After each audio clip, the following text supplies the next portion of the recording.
Merci Antoine, bonjour à tous.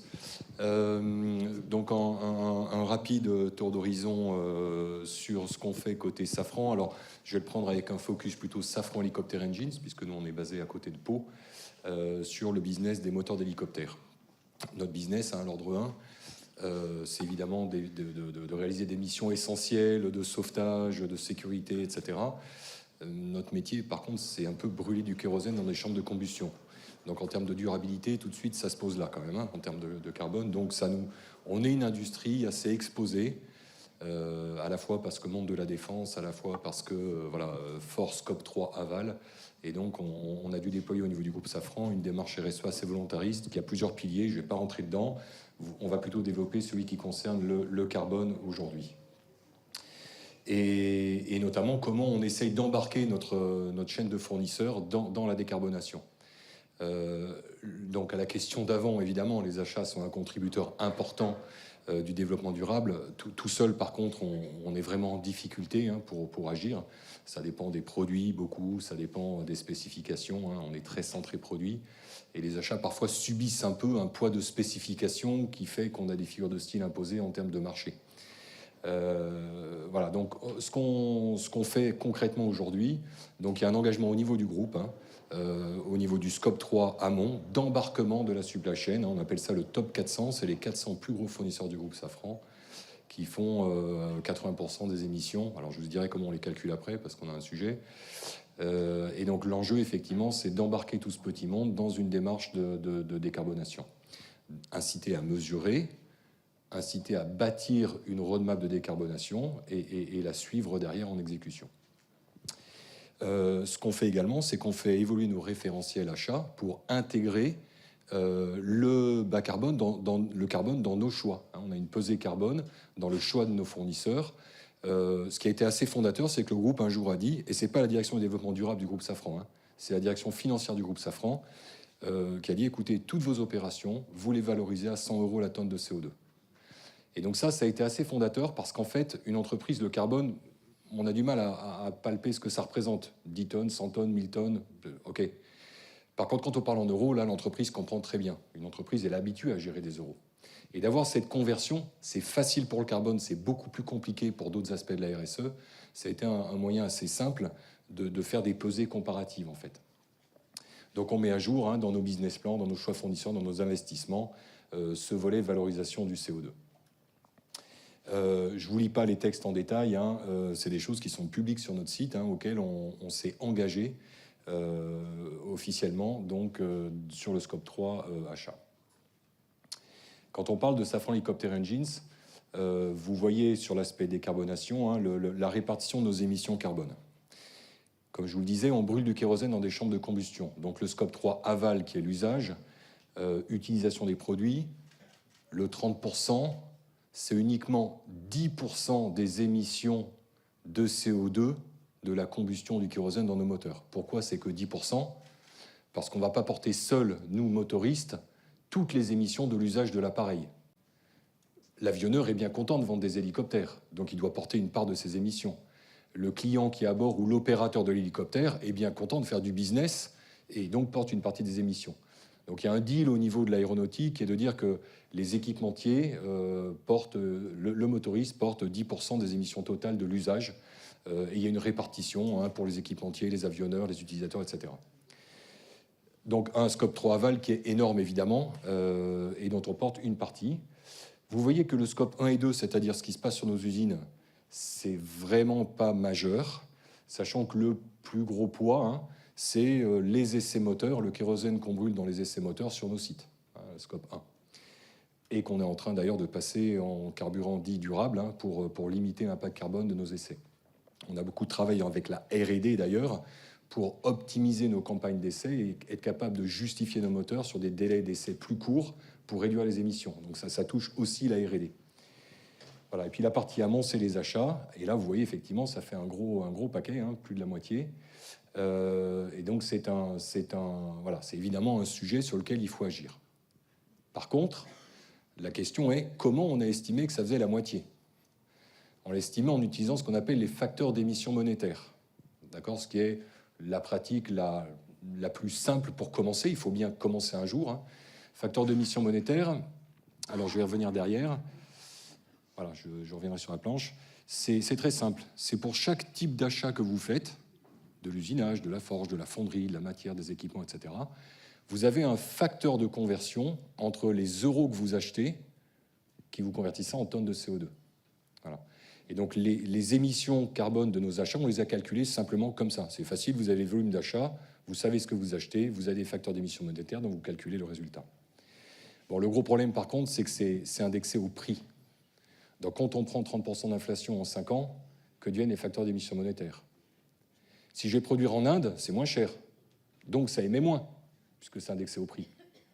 Si je prends un contrat d'énergie chez un fournisseur, mon fournisseur prend un contrat d'énergie décarboné qui est un peu plus cher, donc il émet plus, puisque c'est plus cher. Voilà, et cette indexation sur les prix, c'est bien en valeur moyennée globale, mais par contre, on voit bien que ça ne va pas nous inciter à faire les bons choix derrière. Et puis, il y a un petit sujet aussi particulier, c'est que c'est des valeurs moyennes qui sont justes parce qu'elles ont été bien corrélées par rapport à l'industrie de masse.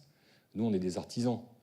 Donc, votre PC portable, vous le payez, allez, je fais simple, 1 000 €, donc ça fait 600 kg de CO2.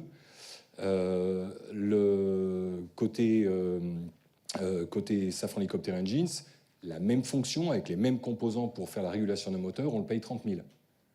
L'objet, à sa construction, a émis la même chose. Par contre, le prix, parce qu'il est qualifié aéro, parce qu'on fait plein de tests dessus, etc., fait que nous, quand on le convertit, on le paye très cher, et donc quand on convertit ça en CO2, c'est énorme. Donc les facteurs d'émission monétaire aujourd'hui, quand on compare par rapport à des pesées physiques, on estime qu'ils maximisent d'un facteur 5 à 10 nos émissions du scope 3 amont. D'accord ? Alors indépendamment du fait que ça fait des gros chiffres, c'est surtout le problème, c'est que ça fait des chiffres qui ne sont pas forcément les bons et que du coup, ça ne nous aide pas à agir sur les bons endroits. C'est ça le problème. Donc on s'est vraiment challengé sur ce sujet-là. Je reviens juste sur le top 400 quand même un moment. Le top 400 de Safran, donc ça prend cette forme-là. C'est des questionnaires qu'on envoie chaque année à nos fournisseurs avec un onglet qualitatif. Où est-ce que vous en êtes? Qu'est-ce que vous faites? C'est quoi votre maturité par rapport à ça? Donc il y a toute une page de questions. Et puis un volet en chiffres qui permet de capter des données. Alors on commence par les scopes 1 et 2. Et puis peu à peu, on emmène tout ce petit monde vers le scope 3, la définition de trajectoire, etc. Quand on recueille ces questionnaires, ça nous permet d'évaluer la maturité du fournisseur. Alors c'est des grilles qui sont assez connues, vous trouvez à peu près les mêmes dans le CDP, qui vous permet de, voilà, je suis nulle part, je suis en bas de l'échelle, je commence à mesurer, je suis autour des notes D-D, je commence à me projeter, donc j'ai une trajectoire, donc là je commence à atteindre les notes C, j'ai un plan d'action que je déploie, je commence à traiter le scope 3, etc. Et peu à peu, je monte les grades. À droite, vous voyez, donc à l'issue des campagnes, alors on fixe des seuils à nos fournisseurs chaque année et on vient les aider à franchir ces seuils. C'est pas juste tu dois passer ce seuil-là. Non, c'est tu as besoin de faire une trajectoire. Est-ce que tu y arrives pas? C'est quoi tes gros postes? Qu'est-ce que tu peux faire? Comment on peut agir? Et puis on les guide pour qu'ils dessinent une trajectoire de réduction. Souvent, quand on parle aux petits fournisseurs, ça dépend beaucoup de la personnalité du dirigeant et qui souvent est pris par le quotidien. Et quand on lui parle d'une trajectoire carbone à 2030, enfin, on parle un peu chinois. Mais du coup, c'est un très bon moment de débat, un peu en dehors du flux opérationnel, pour projeter là où va être l'entreprise dans 5 ou 10 ans. Et donc, en fait, ça nourrit un débat qui est un débat pas vraiment achat, mais qui est un débat très, très riche, plutôt sur le développement de l'entreprise et sa stratégie. Voilà, donc vous voyez, donc chaque année, on essaie de tirer vers le haut. Le but, c'est que on maximise les C-, on doit être à 80% cette année, à la fin de l'année, sur le niveau C-. C'est-à-dire que 80% de notre top 400 doit avoir une trajectoire de décarbonation de son scope 1 et 2.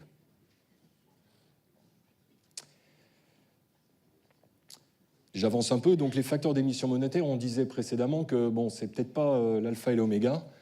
Et effectivement, quand on a commencé à faire de la pesée carbone, on s'est dit, on a un problème et on sait où il est. Notre problème, c'est la matière. Alors, ce que je vous dis est valable pour notre activité. Je veux dire, chaque entreprise a sa réalité, évidemment, qui peut être très différente de la nôtre. Nous, on est des mécaniciens, on travaille beaucoup de métaux très particuliers. Et donc là, on s'est rendu compte que pour faire un moteur Ariel, qui est notre best-seller, ça fait 1000 chevaux, 125 kg. On a 500 kg de semi-produits. On achète 500 kg de semi-produits, et donc on a 375 kg de copeaux qui chutent déjà entre le semi-produit et le produit fini. Et puis quand on monte la chaîne, Il faut élaborer 1 tonne pour faire 500 kg de semi-produit, avec une partie qui est recyclée, mais pas l'intégralité. Et puis, en amont, il y a toute l'extraction et la concentration. En fait, c'est là que ça se passe.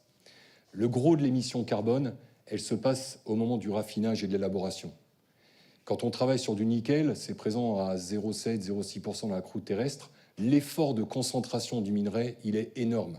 Donc vous êtes obligé d'enlever des gros morceaux de cailloux de la planète, et puis vous mettez une énergie infinie pour arriver à concentrer le nickel.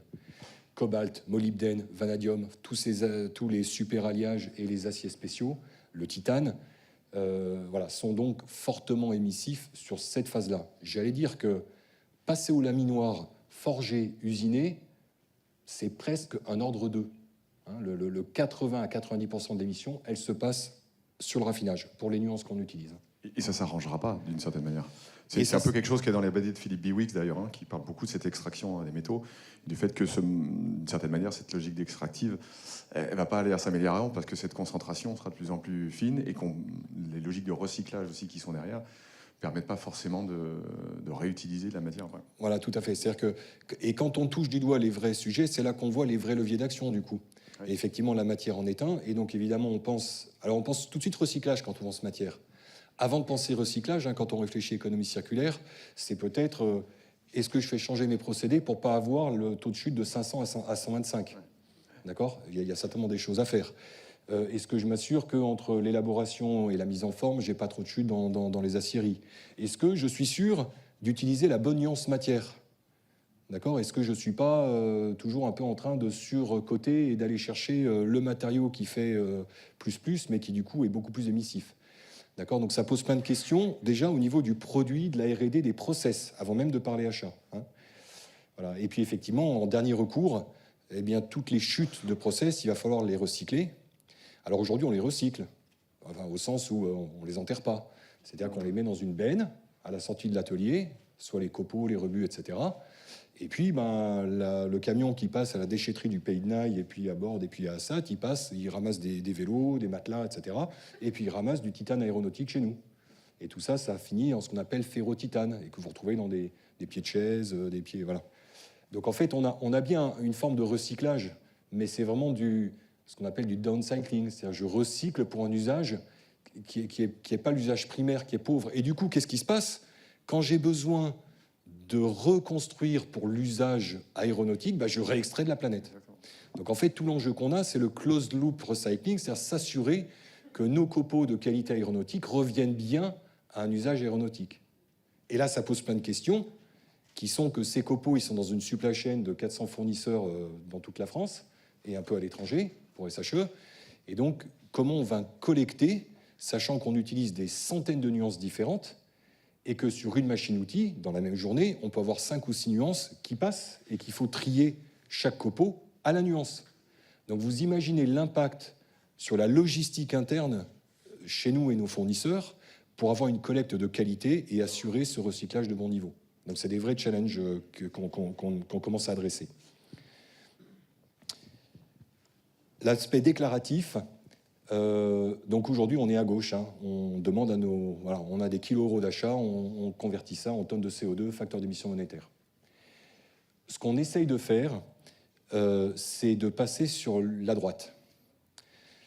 Vu qu'on a compris que les matières étaient certainement l'ordre 1 de la difficulté. Quand on fabrique un moteur Ariel, moi je sais exactement quelles sont les masses de matière mises en œuvre.